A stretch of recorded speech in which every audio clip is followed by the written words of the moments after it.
Baik, Assalamualaikum warahmatullahi wabarakatuh. Pada pertemuan kedua ini, pada mata kuliah Financial Management, yaitu materinya laporan keuangan.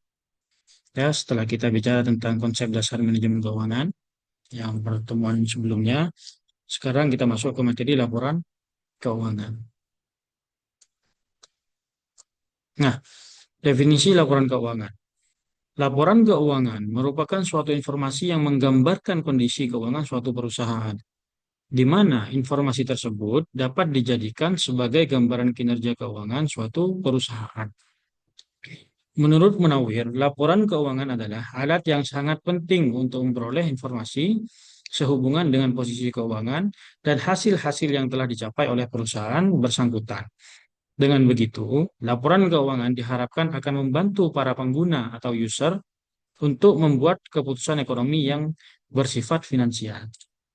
Ya, inilah betapa pentingnya laporan keuangan, apalagi pada perusahaan yang skalanya go public. Jadi sangat-sangat penting sekali. Ya, kalau kita bicara tentang laporan keuangan, eh, pada perusahaan-perusahaan besar yang sudah go public, kita bisa lihat di idx.co.id. Nah, itu semuanya lengkap. Kalian mau cari perusahaan apa di sana itu ada, dan mau tahun berapa, di situ juga ada periodenya ya. Nah, selanjutnya laporan keuangan dan pengaruhnya bagi perusahaan. Laporan keuangan yang dipublikasikan dianggap memiliki arti penting dalam menilai suatu perusahaan. Karena informasi laporan keuangan itu dapat dianalisa apakah perusahaan itu baik atau tidak bagi yang berkepentingan. Ya. Pada setiap perusahaan yang bagian keuangan memegang peranan penting dalam menentukan arah perencanaan perusahaan. Oleh karena itu, bagian keuangan harus berfungsi secara baik sehingga pihak-pihak yang membutuhkan akan dapat memperoleh laporan keuangan tersebut dan membantunya dalam proses pengambilan keputusan sesuai dengan yang diharapkan. Dalam analisis informasi keuangan, setiap aktivitas bisnis harus dianalisis secara mendalam, baik oleh manajemen maupun oleh pihak-pihak yang berkepentingan dengan perusahaan yang bersangkutan. Laporan keuangan pada umumnya terdiri dari yang pertama adalah neraca, yang kedua adalah laporan laba rugi, yang ketiga adalah laporan perubahan modal, eh, terus berupa laporan laba ditahan dan laporan modal sendiri. Ya, jadi kalau kita bicara tentang laporan keuangan, bukan hanya itu tentang internal saja, ya. Jadi investor itu juga menanamkan modelnya, ya. eh, itu juga melihat dari laporan keuangan. Makanya ada teori dalam struktur modal itu signaling teori. Nanti kita akan pelajari di apa materi struktur modal. Signaling teori itu gimana sih? Nah, signaling teori itu katanya perusahaan itu wajib menyampaikan hal-hal baik terhadap pihak eksternal perusahaan. Dengan cara apa? Nah, salah satunya menyampaikan laporan laba rugi perusahaan. Nah, itu ya. Kalau perusahaan itu profitnya bagus, kinerjanya bagus, itu katanya signaling teori itu wajib dilaporkan, disampaikan kepada publik. Supaya apa? Publik itu nanti tertarik untuk menginvestasikan uangnya terhadap perusahaan kita. Itu pentingnya laporan keuangan dan pengaruhnya bagi perusahaan. Ya. Selanjutnya adalah kegunaan laporan keuangan. Berdasarkan konsep keuangan, maka laporan keuangan sangat diperlukan untuk mengukur hasil usaha dan perkembangan perusahaan dari waktu ke waktu, dan untuk mengetahui sudah sejauh mana perusahaan mencapai tujuannya. Laporan keuangan pada dasarnya merupakan hasil proses akuntansi yang dapat digunakan sebagai alat untuk berkomunikasi antara data keuangan dengan pihak-pihak yang berkepentingan.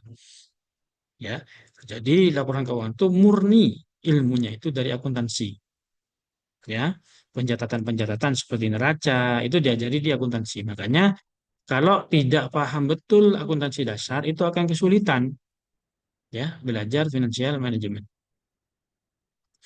Sehingga laporan keuangan memegang peranan yang luas dan mempunyai suatu posisi yang mempengaruhi dalam pengambilan keputusan. Laporan keuangan sangat dibutuhkan oleh pihak-pihak yang menginvestasikan modalnya. Sehingga membutuhkan informasi tentang sejauh mana kelancaran aktivitas dan profitabilitas perusahaan. Potensi dividen, karena dengan informasi memegang saham dapat memutuskan untuk mempertahankan sahamnya, menjual atau bahkan membelinya. Ya, jadi semuanya itu dilihat dari laporan keuangan. Laporan keuangan sangat berguna untuk melihat kondisi suatu perusahaan, baik kondisi pada saat ini maupun dijadikan sebagai alat untuk memprediksi untuk kondisi di masa yang akan datang atau forecasting, forecast analyzing. Ya.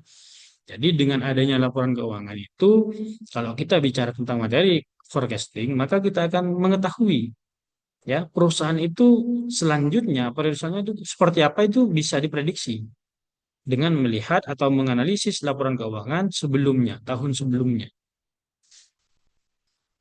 Next, tujuan laporan keuangan. Tujuan laporan keuangan adalah untuk memberikan informasi kepada pihak yang membutuhkan tentang kondisi suatu perusahaan dari sudut angka-angka dalam satuan moneter.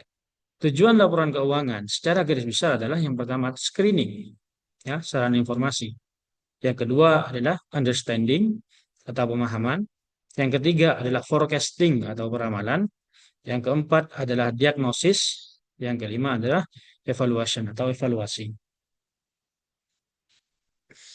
Nah, ada juga pihak-pihak yang membutuhkan laporan keuangan perusahaan, meskipun bukan dari pihak internal. Dalam hal itu, manajer keuangan juga ada sebenarnya dari pihak eksternal. Nah, apa saja? Yang pertama adalah kreditur. Kreditur itu contohnya adalah bank. Ya, contohnya kita mau mengambil suatu pinjaman karena perusahaan kita itu butuh yang namanya modal. Nah, bank itu tidak serta-merta langsung meng-ACC. Jadi dilihat dulu kinerjanya dengan melihat apa? Melihat laporan keuangan. Yang kedua, investor. Yang ketiga, angkutan publik. Yang keempat adalah karyawan. Yang kelima adalah Bapepam. Yang keenam adalah konsumen. Yang ketujuh adalah pemasok. Dan yang terakhir adalah pemerintah. Nah, itu semua yang ada di pihak ini itu membutuhkan laporan keuangan kita. Itu. Selanjutnya neraca. Ya. Nah, apa sih neraca itu? Nah, ini sebenarnya diajari ya di akuntansi ya. Setiap perusahaan secara periodik menyusun laporan keuangan yang salah satunya adalah neraca. Neraca adalah laporan keuangan yang menyajikan posisi keuangan suatu entitas pada suatu titik tertentu. Laporan ini menunjukkan aset atau harta, kewajiban atau hutang, dan ekuitas modal perusahaan. Neraca sering juga disebut sebagai laporan posisi keuangan karena memberikan gambaran tentang apa yang dimiliki perusahaan, apa yang menjadi tanggung jawabnya, dan seberapa besar kepemilikan atau ekuitasnya. Bentuk atau susunan dari neraca. Tidak ada keseragaman di antara perusahaan-perusahaan tergantung pada tujuan-tujuan yang akan dicapai. Ya. Jadi kalau kita bicara tentang neraca, next aja ya. Nah ini ya, neraca. Nah ini bentuk skonto. Neraca itu juga ada dua bentuk. Nah, yang pertama itu adalah bentuk skonto. Skonto itu apa? Skonto itu ada dua sisi kiri dan sisi kanan. Kalau kita lihat dari sudut pandang kita, sisi kiri itu adalah aktiva, sisi kanan itu adalah pasiva. Ya, aktiva itu berisi tentang aset, semua aset, baik aset lancar, aset tetap, dan aset-aset yang lainnya. Itu ada sisi aktiva. Nah, sebelah kanan itu adalah pasiva. Ya, pasiva itu adalah hutang ditambah ekuitas. Itu rumusnya pasiva. Jadi di pasiva itu isinya adalah hutang, baik hutang lancar maupun hutang jangka panjang. Ya, dan seterusnya adalah ekuitas. Ekuitas itu adalah modal sendiri. Nah, ini model skonto dari neraca. Ya, jadi neraca yang bentuknya skonto itu dibagi dua sisi kiri dan sisi kanan. Sisi kiri adalah aktiva, sisi kanan adalah pasiva. Nah, antara aktiva dan pasiva itu harus balance ya. Perhatikan di gambar ini. Nah, aktiva, total aktivanya di bawah itu, total aktiva adalah 20.000, total pasifanya juga harus 20.000. Nggak boleh, nggak sama. Contoh ya, kalau ada kasus seperti ini, total aktifannya itu adalah 20.000, tiba-tiba total pasifannya itu 20.100 semisal. Nah, itu salah. Berarti ada pencatatan yang salah. Atau ada kelebihan dalam menjumlah, atau memang ada yang tidak dijumlahkan di si aktiva. Karena aktiva dan pasifa itu harus balance. Itu ya. Ini adalah bentuk neraca yang berbentuk skonto. Nah, selanjutnya neraca bentuk vertikal. Ya. Jadi kalau bentuk vertikal itu dari atas ke bawah. Baik aktiva maupun pasifa itu tersusun ke bawah. Tapi tetap aktiva sama pasifa itu harus sama. Tidak boleh berbeda. Nah, ini contohnya. Lanjut. Nah, klasifikasi dalam neraca. Aktiva tidak terbatas pada kekayaan perusahaan yang berwujud saja, tetapi termasuk juga pengeluaran-pengeluaran yang belum dialokasikan atau biaya yang masih harus dialokasikan pada penghasilan yang akan datang, serta aktiva yang tidak berwujud lainnya. Misalnya goodwill, hak paten, hak menerbitkan, dan sebagainya. Pada dasarnya, aktiva dapat diklasifikasikan menjadi dua bagian utama, yaitu aktiva lancar dan aktiva tidak lancar. Itu ya. Jadi, seperti aktiva lancar, contohnya kas, persediaan. Nah, itu sebenarnya tata letaknya itu bukan asal naruh. Kenapa kok kas itu di paling atas? Hmm, itu ada alasannya. Bukan hanya asal naruh saja. Nah, ini contohnya. Aktiva lancar ya. Aktiva lancar kan ada kas nih. Ada bank, ada surat berharga, ada piutang, ada persediaan. Nah, urutan-urutan ini itu ada maksudnya. Ya, maksudnya apa? Maksudnya di aktiva lancar kenapa kas paling atas? Karena kas itu sifatnya paling lancar. Itu. Terus ke bawah sampai persediaan. Piutang sama persediaan itu lebih lancar piutang. Nah, selanjutnya persediaan. Karena piutang itu bisa dalam bentuk cash. Kalau persediaan itu apa bentuknya adalah barang. Selanjutnya, hutang jangka pendek. Nah, jangka pendek, jangka panjang itu ditentukan apa ya? Yang membedakan adalah waktunya. Kalau jangka pendek itu maksimal 1 tahun, kalau jangka panjang itu lebih dari 1 tahun. Itu konsepnya itu. Jika kita mendengar jangka panjang, jangka pendek, maka kita harus paham jangka pendek itu maksimal 1 tahun, jangka panjang lebih dari 1 tahun. Itu kata kuncinya. Sekarang ekuitas atau modal. Ya, modal adalah merupakan hak atau bagian yang dimiliki oleh pemilik perusahaan yang ditunjukkan dalam pos modal, surplus dan laba yang ditahan, atau kelebihan nilai aktiva yang dimiliki oleh perusahaan terhadap seluruh hutang-hutangnya. Itu ya. Sekarang adalah laporan laba rugi ya. Jadi ada neraca, ada laporan laba rugi. Nah, kalau laporan laba rugi itu terdiri dari penjualan dan dikurangi oleh semua biaya. Nah, nanti ketemu laba atau rugi. Jadi kuncinya adalah penjualan dikurangi semua biaya. Itu namanya laporan laba rugi. Kalau laba bersihnya berapa, nanti nah, kalau misal ini kan plus nih 7.550. Nah, itu berarti laba. Kalau minus, semisal minus itu rugi, ya. Itu. Jadi penjualan dikurangi semua biaya. Nah, ada juga laporan laba rugi itu bentuknya multiple step.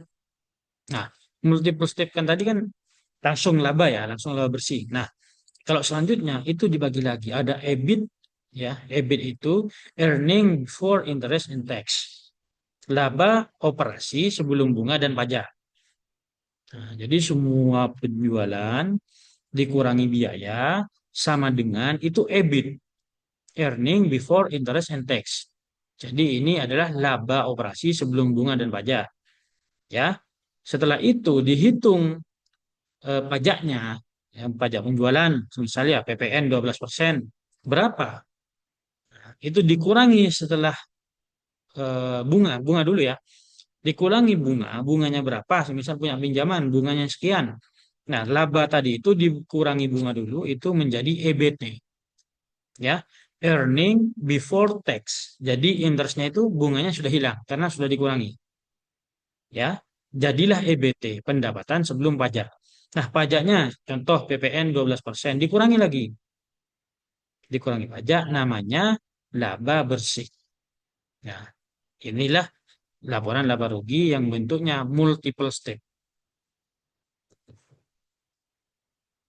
Selanjutnya, laporan laba ditahan. Nah, ini ya, laba ditahan itu suatu keuntungan yang tidak dibagikan kepada investor. Itu namanya laba ditahan. Semisal, saya punya saldo 15.700, ya kan? Ditambah laba bersih. Nah, ini dividen tahun 2017. 7.250 dikurangi dividen saham. Dividen saham itu diberikan, ya. Terus 1.200. Nah, saldo laba ditahan per 21 Desember 2017, misal dijumlah semua, ya. Dijumlah semua nanti dikurangi dividen karena dividen itu sudah dibagikan. Itu namanya laba ditahan, laba yang tidak diberikan. Ya, kalau dividen itu sudah diberikan, itu sudah tidak masuk ke operasional perusahaan lagi. Ya, itu cara menghitung laba ditahan. Baik, itu saja yang dapat saya sampaikan. Kurang lebihnya mohon maaf. Wassalamualaikum warahmatullahi wabarakatuh.